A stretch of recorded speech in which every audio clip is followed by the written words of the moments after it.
रूस और मगरबी ममालिक के दरमियान कशीदगी एक बार फिर खतरनाक मोड़ पर पहुंच गई। बरतानिया ने दावा किया कि इसके जंगी तैयारों ने नॉर्वे के समंदर में रूसी फौजी तैयारे को रोककर अपने बहरी बेड़े से दूर कर दिया। बरतानी हुकाम का कहना है कि रूसी तैयारा बार बार नीटो के तैयारा बरदार जहाज के करीब आ रहा था, जबकि मॉस्को ने इस वाक़े पर ताहाल कोई रद्द अमल नहीं दिया।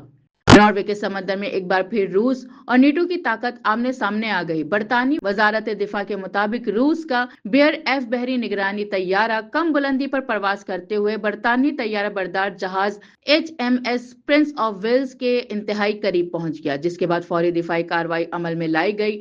बरतानी हुक्काम का कहना है कि रूसी तैयारा बार बार कैरियर स्ट्राइक ग्रुप के करीब आने की कोशिश कर रहा था। इस दौरान इसने समंदर में तकरीबन 10 सोनोवॉयल्स भी गिराए, जो अब दोजों और बहरी जहाजों का सुराग लगाने के लिए इस्तेमाल किए जाते हैं। वजारत दिफा ने इस कार्रवाई को गैर महफूज और गैर पेशा वाराना करार देते हुए कहा कि इससे खित्ते में कशीदगी मजीद बढ़ सकती है। ये वाकया ऐसे वक्त में सामने आया जब बरतानिया और नीटो पहले ही रूसी सरगर्मियों पर शदीद तशवीश का इजहार कर चुके हैं।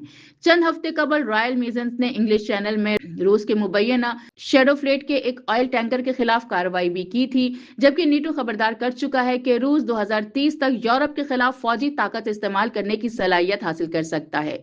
रूस और नीटो के दरमियान बढ़ती हुई अस्करी सरगर्मियां इस बात की निशानदही कर रही हैं कि यूरोप में सिक्योरिटी की सूरत हाल मुसलसल हसास होती जा रही है।